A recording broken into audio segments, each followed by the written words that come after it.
જય સ્વામિનારાયણ. સહજાનંદ વિદ્યાલયના video lecture શિક્ષણમાં આપ સર્વ વિદ્યાર્થી મિત્રોનું હાર્દિક સ્વાગત છે. ધોરણ 11 રસાયણ વિજ્ઞાન પ્રકરણ 4. આમ તો ઇલેક્ટ્રોન રચના વિશે પ્રકરણ 2માં પણ ભણી ગયા અને ધોરણ 9-10 એમાં પણ ભણ્યા. પરંતુ અહીંયા પ્રકરણ 4માં જે પ્રમાણે જરૂરિયાત છે એ પ્રમાણે આપણે ઇલેક્ટ્રોન રચનાનું ઝડપથી પુનરાવર્તન કરી લઈએ. પરમાણુના કેન્દ્ર ન્યુક્લિયસ જેમાં પ્રોટોન અને ન્યુટ્રોન આવેલા હોય છે એની આજુબાજુ પહેલી કક્ષામાં વધુમાં વધુ 2 ઇલેક્ટ્રોન સમાઈ શકે, બીજી કક્ષામાં વધુમાં વધુ 8 ઇલેક્ટ્રોન સમાઈ શકે. આ રીતે આપણે જો ત્રીજી કક્ષામાં 8 ઇલેક્ટ્રોન સમાય, ચોથી કક્ષામાં 18 ઇલેક્ટ્રોન સમાય. તો આ પ્રમાણેની આપણે ઇલેક્ટ્રોન રચના જોયેલી છે સામાન્ય રીતે. એ પ્રમાણે હાઇડ્રોજનની ઇલેક્ટ્રોન રચના જોઈએ તો 1 ગણાય, કારણ કે 1 ઇલેક્ટ્રોન પહેલી કક્ષામાં ગોઠવાય. હિલિયમની ઇલેક્ટ્રોન રચના 2 ગણાય.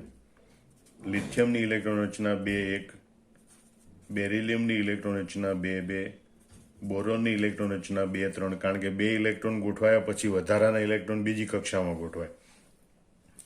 કાર્બનની ઇલેક્ટ્રોન રચના 2-4, નાઇટ્રોજનની ઇલેક્ટ્રોન રચના 2-5, ઓક્સિજનની ઇલેક્ટ્રોન રચના 2-6, ફ્લોરિનની ઇલેક્ટ્રોન રચના 2-7 અને નિયોનની ઇલેક્ટ્રોન રચના 2-8. હવે 8 ઇલેક્ટ્રોન ભરાઈ જાય પછી નવો ઇલેક્ટ્રોન છે ત્રીજી કક્ષામાં ગોઠવાશે. એટલે સોડિયમની ઇલેક્ટ્રોન રચના 2-8-1 થશે. મેગ્નેશિયમની ઇલેક્ટ્રોન રચના 2-8-2, એલ્યુમિનિયમની ઇલેક્ટ્રોન રચના 2-8-3, સિલિકોનની ઇલેક્ટ્રોન રચના 2-8-4, ફોસ્ફરસની ઇલેક્ટ્રોન રચના 2-8-5, સલ્ફરની ઇલેક્ટ્રોન રચના 2-8-6, ક્લોરિનની ઇલેક્ટ્રોન રચના 2-8-7 થશે. અને પછી અહીં આર્ગોન રહી ગયું. આર્ગોનની ઇલેક્ટ્રોન રચના 2-8-8 થશે. પોટેશિયમની ઇલેક્ટ્રોન રચના 2-8-8-1. હવે અહીં 8 ઇલેક્ટ્રોન ગોઠવાઈ જાય પછી વધારાનો ઇલેક્ટ્રોન છે ચોથી કક્ષામાં ગોઠવાશે અને કેલ્શિયમની ઇલેક્ટ્રોન રચના 2-8-8-2 થશે. આ આપણી પરંપરાગત પદ્ધતિ છે. હવે આપણે નવી પદ્ધતિ પ્રમાણે જોઈએ. હવે આપણે જોઈએ કે કેન્દ્રની આસપાસની જે કક્ષાઓ છે એને n બરાબર 1, n બરાબર 2, n બરાબર 3, n બરાબર 4 એ પ્રમાણે દર્શાવવામાં આવે. કક્ષા અથવા તો કોષ એને n બરાબર 1, 2, 3, 4 એમ પૂર્ણાંક સંખ્યાઓ વડે દર્શાવવામાં આવે. પહેલો કોષ, બીજો કોષ, ત્રીજો કોષ, ચોથો કોષ. દરેક કોષમાં એમાં n ના મૂલ્ય પ્રમાણે n પ્રકારની n² જેટલી કક્ષકો આવેલી હોય છે. n પ્રકારની n² જેટલી કક્ષકો આવેલી હોય છે. એટલે માનો કે પહેલો કોષ હોય, n બરાબર 1 એટલે પ્રથમ કોષ અથવા પ્રથમ કક્ષા. તેમાં એક પ્રકારની 1² એટલે કે એક કક્ષક આવેલી હોય છે. અને એ જે કક્ષક છે એને S પ્રકારની કક્ષક કહેવાય. એટલે પહેલા કોષમાં 1s કક્ષક આવેલી હોય છે. અને S કક્ષકની ખાસિયત છે કે એમાં વધુમાં વધુ 2 ઇલેક્ટ્રોન સમાય. પછી n બરાબર 2 એટલે બીજો કોષ. બીજા કોષમાં 2 પ્રકારની કક્ષકો હોય, S અને P પ્રકારની, અને કુલ n² જેટલી એટલે કે 4 કક્ષકો આવેલી હોય, જેમાં S પ્રકારની 1 કક્ષક અને P પ્રકારની 3, એમ કુલ 4 કક્ષકો આવેલી હોય છે. એટલે બીજો કોષ છે એમાં જે આવેલી કક્ષકો છે એને 2 વડે દર્શાવે. 2s અને 2p પ્રકારની કોષ. પહેલા કોષમાં 1s પ્રકારની કક્ષકો આવેલી હોય, બીજા કોષમાં 2s અને 2p પ્રકારની કક્ષકો આવેલી હોય. એ રીતે n બરાબર 3 હોય તો 3 પ્રકારની કક્ષકો આવેલી હોય. S, P, D પ્રકારની કક્ષકો હોય, જેને 3s, 3p, 3d કહેવાય. S પ્રકારની 1, P પ્રકારની 3 અને D પ્રકારની 5. એમ 5 ને 3 8 ને 1 9, કુલ 9 કક્ષકો આવેલી હોય છે. એટલે ત્રીજા કોષમાં 3s, 3p, 3d એમ 3 પ્રકારની કક્ષકો આવેલી. n બરાબર 4 એમાં 4 પ્રકારની કક્ષકો આવેલી હોય છે. S, P, D એ પ્રકારની.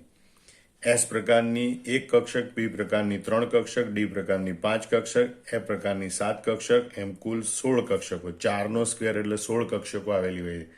ધ્યાનથી જોઈ લો, પહેલા કોષમાં 1s પ્રકારની 1 હોય, બીજા કોષમાં એસ અને પી પ્રકારની એટલે કે 2s અને 2p મળીને કુલ 4 કક્ષકો હોય, એક 2s અને 3 2p. ત્રીજા કોષમાં એક 3s, 3 3p અને 5 3d એમ કુલ 9 કક્ષકો આવેલી હોય. ચોથા કોષમાં 4s, 4p, 4d અને 4f એમ 4 પ્રકારની 16 કક્ષકો આવેલી હોય છે. અને પાંચમા કોષમાં 5 પ્રકારની કક્ષકો, એ રીતે આગળ આવે. હવે આ બધી કક્ષકોમાં ઇલેક્ટ્રોનની ગોઠવણી થાય અને ઇલેક્ટ્રોન રચના કહેવાય. તો એ ઇલેક્ટ્રોનની ગોઠવણી કેવી રીતે થાય એ આપણે જોઈએ. ઇલેક્ટ્રોન પહેલા કઈ કક્ષકમાં ગોઠવાય, એ કક્ષકોમાં ઇલેક્ટ્રોનની ગોઠવણીનો ક્રમ શીખવા માટે આપણે એક યાદ રાખવાની ટ્રીક બતાવીએ કે ભાઈ પહેલા એક એક કક્ષકો, પછી બે કક્ષકો, પછી ત્રણ કક્ષકો અને પછી ચાર કક્ષકો. તો પહેલા માટે તમારે યાદ રાખવાનું 1 2, પછી યાદ રાખવાનું 2 3, 3 4, 4 5. 1 2, 2 3, 3 4, 4 5. પહેલામાં એક એક કક્ષક હોય, બીજામાં બે કક્ષક હોય. 2 3, 3 4, પછી 3 4, 4 5, 3 4 5, 4 5 6. ત્રીજામાં 3 કક્ષક હોય અને ચોથા ખાનામાં 4 કક્ષક હોય. 4 5 6 7, 5 6 7 8. સમજો, પહેલા ખાનામાં એક એક કક્ષક પહેલા ઊભું આવી રીતે કહેવાનું 1 2, 2 3, 3 4, 4 5. પહેલા ખાનામાં એક એક કક્ષક એટલે 1 2, બીજા ખાનામાં બે કક્ષક એટલે 2 3, 3 4. ત્રીજા ખાનામાં 3 કક્ષક 3 4 5, 4 5 6. ચોથા ખાનામાં 4 કક્ષક એટલે કે 4 5 6 7, 5 6 7 8. હવે પહેલા ખાનામાં તમારે લખવાનું SS કક્ષક, મતલબ કે 1s કક્ષક, પછી 2s કક્ષક. પછી અહીંયા ઊંધેથી લખવાનું SP કક્ષક, SP કક્ષક, પછી SPD, SPD, SPDF કક્ષક, SPDF કક્ષક. આ પ્રમાણે, મતલબ કે પહેલા ઇલેક્ટ્રોન 1s કક્ષકમાં ગોઠવાય, S કક્ષકમાં 2 ઇલેક્ટ્રોન ગોઠવાય મેક્ઝિમમ, પછી 2s કક્ષકમાં 2 ઇલેક્ટ્રોન ગોઠવાય, પછી 2p કક્ષકમાં p પ્રકારની 3 કક્ષક હોય, દરેકમાં 2 એમ, p કક્ષકમાં વધુ 6 ઇલેક્ટ્રોન ગોઠવાય. 3sમાં 2 ઇલેક્ટ્રોન ગોઠવાય, 3pમાં 6 ઇલેક્ટ્રોન, 4s 2. 3d ડી કક્ષકમાં 5 કક્ષકો છે એટલે 10 ઇલેક્ટ્રોન સમાઈ શકે. 4p 6, 5s 6, 4d 10, 5p 6, વધુ આટલા ઇલેક્ટ્રોન સમાઈ શકે, એનાથી ઓછા ઇલેક્ટ્રોન એમાં સમાઈ શકે.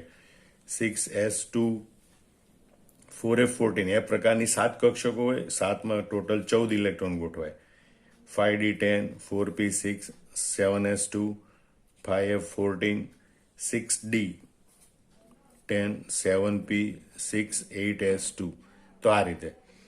હવે માનો કે આપણે જોવું છે કે ભાઈ સોડિયમ પરમાણુ, એની ઇલેક્ટ્રોન રચના આ પ્રમાણે દર્શાવે. તો સોડિયમનો પરમાણુ ક્રમાંક 11 માટે સોડિયમમાં 11 ઇલેક્ટ્રોન હોય. તો 11 ઇલેક્ટ્રોન આપણે ગોઠવતા જઈએ તો 2 ઇલેક્ટ્રોન પ્રથમ 1s કક્ષકમાં ગોઠવાય, પછીના 2 ઇલેક્ટ્રોન 2s કક્ષકમાં ગોઠવાય, એટલે 2 ને 2 4 ઇલેક્ટ્રોન ગયા, 11માંથી 4 જાય તો 7 વધ્યા. પછીના 6 ઇલેક્ટ્રોન 2p કક્ષકમાં ગોઠવાય.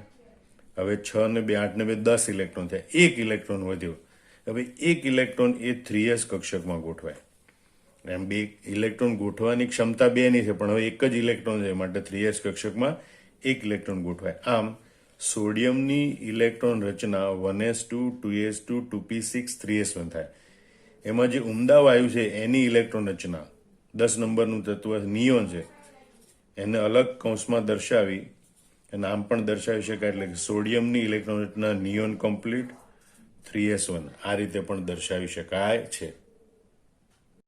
એ રીતે આપણે પ્રથમ 1 થી 10 તત્વો એટલે કે હાઇડ્રોજનથી નિયોન સુધીના તત્વોની ઇલેક્ટ્રોન રચના આ પ્રમાણે કેવી રીતે દર્શાવી શકાય એ જોઈએ. હાઇડ્રોજનનો પરમાણુ ક્રમાંક 1 એટલે એની પાસે 1 ઇલેક્ટ્રોન. એમ સમજો કે આપણે અહીંથી ઇલેક્ટ્રોન રેડીએ છીએ, તો ઇલેક્ટ્રોન રેડીએ એટલે આમાં 2 ઇલેક્ટ્રોન ભરાઈ જાય, પછી વધારાના ઇલેક્ટ્રોન હોય તો નીચે જાય. એમાં હજી 2 ઇલેક્ટ્રોન ભરાઈ જાય તો વધારાના ઇલેક્ટ્રોન 2p કક્ષકમાં જાય. એમાં 6 ઇલેક્ટ્રોન ભરાઈ જાય તો, જો એનાથી ઓછા ઇલેક્ટ્રોન હોય તો બાકીના ઇલેક્ટ્રોન અહીંયા પડ્યા રહે. હવે હાઇડ્રોજનમાં 1 ઇલેક્ટ્રોન છે, આપણે 1 ઇલેક્ટ્રોન અહીંથી રેડીએ તો એ 1s કક્ષકમાં ગોઠવાય, અને માટે હાઇડ્રોજનની ઇલેક્ટ્રોન થાય 1s1. હિલિયમની ઇલેક્ટ્રોન રચના જોઈએ તો હિલિયમનો પરમાણુ ક્રમાંક 2 એટલે એની પાસે 2 ઇલેક્ટ્રોન, અહીંથી આપણે 2 ઇલેક્ટ્રોન ઉમેરીએ એટલે s કક્ષકમાં 2 ઇલેક્ટ્રોન સમાય, એટલે એની ઇલેક્ટ્રોન રચના થાય 1s2. પછી આપણે લિથિયમની ઇલેક્ટ્રોન રચના જોઈએ. લિથિયમનો પરમાણુ ક્રમાંક 3 છે, એનો મતલબ કે એની પાસે 3 ઇલેક્ટ્રોન છે. અહીંથી આપણે 3 ઇલેક્ટ્રોન રેડીએ તો 2 ઇલેક્ટ્રોન તો આમાં ભરાય, પછી આ છલકાઈ જાય, ત્રીજો ઇલેક્ટ્રોન આ 2s કક્ષકમાં પડે, એમ સમજી લો. બરોબર? એટલે 1s કક્ષકમાં 2 ઇલેક્ટ્રોન છે, પણ ત્રીજો ઇલેક્ટ્રોન 2s કક્ષકમાં, એટલે કે 2s કક્ષકમાં 1 ઇલેક્ટ્રોન છે. વધારેમાં વધારે 2 સમાઈ શકે, પણ લિથિયમ પાસે 3 ઇલેક્ટ્રોન છે એટલે 2 ઇલેક્ટ્રોન 1s કક્ષકમાં ગોઠવાના, વધારાનો 1 ઇલેક્ટ્રોન 2s કક્ષકમાં ગોઠવાયો. માટે લિથિયમની ઇલેક્ટ્રોન રચના 1s2 2s1 થાય. બેરિલિયમની ઇલેક્ટ્રોન રચના જોઈએ. બેરિલિયમનો પરમાણુ ક્રમાંક 4 છે. અહીંથી આપણે ઇલેક્ટ્રોન મૂકીએ તો 1s માં 2 ઇલેક્ટ્રોન ગોઠવાય, 2s માં 2 ઇલેક્ટ્રોન ગોઠવાય, એટલે એની ઇલેક્ટ્રોન રચના 1s2 2s2 થાય. હવે આપણે બોરોનની ઇલેક્ટ્રોન રચના જોઈએ. બોરોનનો પરમાણુ ક્રમાંક 5 છે. આપણે 5 ઇલેક્ટ્રોન અહીંથી રેડીએ તો 2 ઇલેક્ટ્રોન 1s માં ગોઠવાય, પછી વધારાના ઇલેક્ટ્રોન નીચે જાય તો બાકીના 3 માંથી 2 ઇલેક્ટ્રોન 2s કક્ષકમાં ગોઠવાય. હવે 1 ઇલેક્ટ્રોન 2p કક્ષકમાં ગોઠવાય, બાકી વધ્યો એ. એટલે 5 ઇલેક્ટ્રોન પૈકી 1s કક્ષકમાં 2, 2s કક્ષકમાં 2 અને 2p કક્ષકમાં 1 ઇલેક્ટ્રોન ગોઠવાય. કાર્બનનો પરમાણુ ક્રમાંક 6, એની ઇલેક્ટ્રોન રચના 1s2 2s2 અને 2p2 થશે, કારણ કે 6 ઇલેક્ટ્રોન પૈકી 2 ઇલેક્ટ્રોન 1s માં, 2 ઇલેક્ટ્રોન 2s માં, અને હવે વધ્યા એ 2 ઇલેક્ટ્રોન 2p કક્ષકમાં ગોઠવાય. 2p કક્ષકમાં વધારેમાં વધારે 6 ઇલેક્ટ્રોન ગોઠવાઈ શકે. નાઇટ્રોજન, એનો પરમાણુ ક્રમાંક 7 એટલે એની ઇલેક્ટ્રોન રચના 1s2 2s2 2p3 પ્રકારની થશે, કારણ કે 2p કક્ષકમાં 3 ઇલેક્ટ્રોન ગોઠવાશે. ઓક્સિજનનો પરમાણુ ક્રમાંક 8, એની ઇલેક્ટ્રોન રચના 1s2 2s2 2p4 પ્રકારની થશે. ફ્લોરિન, એનો પરમાણુ ક્રમાંક 9, એની ઇલેક્ટ્રોન રચના 1s2 2s2 2p5 થશે, કારણ કે અહીંયા 9 ઇલેક્ટ્રોન છે, એમાંથી 2 ઇલેક્ટ્રોન 1s માં, 2 ઇલેક્ટ્રોન 2s માં, બાકી વધ્યા 5 ઇલેક્ટ્રોનની 2p કક્ષકમાં ગોઠવાશે. નિયોનની ઇલેક્ટ્રોન રચના, તો નિયોનનો પરમાણુ ક્રમાંક 10, 1s2 2s2 2p6. અને હવે આપણે જોઈએ સોડિયમની ઇલેક્ટ્રોન રચના. તો સોડિયમમાં 11 ઇલેક્ટ્રોન છે. 1s માં 2 ગોઠવાય, 2s માં 2 ગોઠવાય, 2p માં 6, 10 ઇલેક્ટ્રોન થઈ જાય. હજી 1 ઇલેક્ટ્રોન વધ્યો તો એ 3s કક્ષકમાં ગોઠવાય. બરોબર? એટલે 1s2 2s2 2p6 અને 3s1. અહીંયા ઉમદા વાયુ, હિલિયમ ઉમદા વાયુ છે, નિયોન ઉમદા વાયુ છે, એની પછીની ઇલેક્ટ્રોન રચના છે એ હિલિયમ કે નિયોનનો ઉપયોગ કરીને પણ દર્શાવી શકાય. માંડો કે લિથિયમની ઇલેક્ટ્રોન રચના છે, આમ પણ દર્શાવી શકાય. Helium complete 2s1. બેરિલિયમની ઇલેક્ટ્રોન રચના, હિલિયમ કમ્પ્લીટ 2s2, આવી રીતે દર્શાવી શકાય. બોરોનની ઇલેક્ટ્રોન રચના, આટલે સુધી હિલિયમ કમ્પ્લીટ, પછી લખાય 2s2 2p1. કાર્બન માટે એમ લખી શકાય helium complete 2s2 2p2 2s2 2p2. Nitrogen માટે હિલિયમ કમ્પ્લીટ 2s2 2p3, એવી રીતે દર્શાવી શકાય. એવી રીતે ઓક્સિજન માટે helium complete 2s2 2p4. Fluorine માટે હિલિયમ કમ્પ્લીટ 2s2 2p5 અને નિયોન માટે હિલિયમ કમ્પ્લીટ 2s2 2p6, આવી રીતે દર્શાવી શકાય. હવે અહીંયા સોડિયમ માટે ઉમદા વાયુ નિયોનની ઇલેક્ટ્રોન રચના અંદરની બાજુ પૂરી થઈ ગઈ, માટે સોડિયમની ઇલેક્ટ્રોન રચના નિયોન કમ્પ્લીટ 3s1, આવી રીતે પણ દર્શાવી શકાય. મતલબ કે આટલે સુધી 2p6 સુધી નિયોનની ઇલેક્ટ્રોન રચના છે, તો ત્યાં સુધીની ઇલેક્ટ્રોન રચના નિયોન કમ્પ્લીટ તરીકે દર્શાવે, અને પછી 3s કક્ષકમાં 1 ઇલેક્ટ્રોન ગોઠવાયેલો છે. હવે આપણે 11 થી 20 નંબરના તત્વો છે એની ઇલેક્ટ્રોન રચના જોઈએ. સોડિયમનો પરમાણુ ક્રમાંક 11 છે, એટલે એમાં 11 ઇલેક્ટ્રોન હોય. એમાં અહીંયા સુધી નિયોન કમ્પ્લીટ થાય. આમ જોઈએ તો સોડિયમના 11 ઇલેક્ટ્રોન પૈકી 2 1s કક્ષકમાં, 2 2s કક્ષકમાં, 6 2p કક્ષકમાં, એટલે 10 ઇલેક્ટ્રોન. હવે ઇલેક્ટ્રોન વધે તો 3s કક્ષકમાં ગોઠવાય, અને માટે એની ઇલેક્ટ્રોન રચના 1s2, 2s2, 2p6, 3s1, અથવા આટલે સુધી નિયોન કમ્પ્લીટ થાય છે એટલે લખી શકાય નિયોન કમ્પ્લીટ 3s1. બરોબર. મેગ્નેશિયમની ઇલેક્ટ્રોન રચના જોઈએ. મેગ્નેશિયમમાં 12 ઇલેક્ટ્રોન છે. 2 ને 2 4 ને 6 10 ઇલેક્ટ્રોન આટલે સુધી ગોઠવાય. ત્યાર પછી વધારાના 2 ઇલેક્ટ્રોન 3s કક્ષકમાં દાખલ થાય, એટલે 1s2, 2s2, 2p6, 3s2. આ પ્રમાણેની મેગ્નેશિયમની ઇલેક્ટ્રોન રચના થાય, જેને ટૂંકમાં નિયોન કમ્પ્લીટ 3s2 એવી રીતે દર્શાવે છે. ટૂંકમાં નિયોન સુધીમાં 10 ઇલેક્ટ્રોન ગોઠવાય છે. અહીંયા સુધીમાં 10 ઇલેક્ટ્રોન ગોઠવાય. હવે આપણે એલ્યુમિનિયમની ઇલેક્ટ્રોન રચના જોઈએ, એટલે ટૂંકમાં જ લખીશું નિયોન કમ્પ્લીટ એટલે સુધીમાં 10 ઇલેક્ટ્રોન, બાકી વધ્યા 3 ઇલેક્ટ્રોન. તો એમાંથી 2 ઇલેક્ટ્રોન એસ કક્ષકમાં, કારણ કે એસ કક્ષકમાં વધુ 2 ઇલેક્ટ્રોન ગોઠવાય. હવે જે ઇલેક્ટ્રોન વધે એ 3p કક્ષકમાં ગોઠવાય, યાદ રાખજો. એટલે નિયોન કમ્પ્લીટ પછી 3s કક્ષકમાં 2 ઇલેક્ટ્રોન, 10 ને 2 12. હવે 1 ઇલેક્ટ્રોન 3p કક્ષકમાં ગોઠવાય, 3p1. આમ એલ્યુમિનિયમની ઇલેક્ટ્રોન રચના નિયોન કમ્પ્લીટ 3s2 3p1 થાય, અથવા 1s2 2s2 2p6 3s2 3p1 એ પ્રકારની ઇલેક્ટ્રોન રચના થાય છે. સિલિકોનની ઇલેક્ટ્રોન રચના નિયોન કમ્પ્લીટ 10 ઇલેક્ટ્રોન પછી 4 ઇલેક્ટ્રોન ગોઠવાના, 2 ઇલેક્ટ્રોન 2s કક્ષકમાં, 2 ઇલેક્ટ્રોન 3p કક્ષકમાં, એટલે એની ઇલેક્ટ્રોન રચના 3s2 3p2 પ્રકારની થાય. ફોસ્ફરસની ઇલેક્ટ્રોન રચના નિયોન કમ્પ્લીટ 3s2 3p3. સલ્ફરની ઇલેક્ટ્રોન રચના નિયોન કમ્પ્લીટ 3s2 3p4. ક્લોરીનની ઇલેક્ટ્રોન રચના નિયોન કમ્પ્લીટ 3s2 3p5. આર્ગોનની ઇલેક્ટ્રોન રચના નિયોન કમ્પ્લીટ 3s2 3p6. કારણ કે પી કક્ષામાં વધુ 6 ઇલેક્ટ્રોન ગોઠવાય. હવે જો એક વધારાનો ઇલેક્ટ્રોન આવે તો એ 4s કક્ષકમાં દાખલ થાય. એટલે પોટેશિયમની ઇલેક્ટ્રોન રચના નિયોન કમ્પ્લીટ 3s2 3p6. પોટેશિયમનો પરમાણુ ક્રમાંક 19, એટલે 19 ઇલેક્ટ્રોન છે. એ પૈકી 10 ને 2 12 ને 6 18. હવે 1 ઇલેક્ટ્રોન વધ્યો તો 1 ઇલેક્ટ્રોન હવે 4s કક્ષકમાં દાખલ થાય. પણ ત્યાં સુધીમાં એ આર્ગોન છે એ ઉમદા વાયુ છે, એટલે કે આટલી ઇલેક્ટ્રોન રચના ઉમદા વાયુની ઇલેક્ટ્રોન રચના છે, માટે પોટેશિયમની ઇલેક્ટ્રોન રચના આર્ગોન કમ્પ્લીટ 4s1 એ પ્રમાણે પણ લખી શકાય. એ રીતે કેલ્શિયમની ઇલેક્ટ્રોન રચના neon complete 3s2 3p6 3s2 3p6. હવે વધારાના 2 ઇલેક્ટ્રોન એ 4s કક્ષકમાં ગોઠવાય, એટલે 4s2. આમ કેલ્શિયમની ઇલેક્ટ્રોન રચના આર્ગોન કમ્પ્લીટ 4s2 એવી રીતે લખી શકાય. અહીંયા બાહ્યતમ કક્ષા, મતલબ બાહ્યતમ કક્ષા એટલે સૌથી બહારની કક્ષા એ ત્રીજી કક્ષા છે.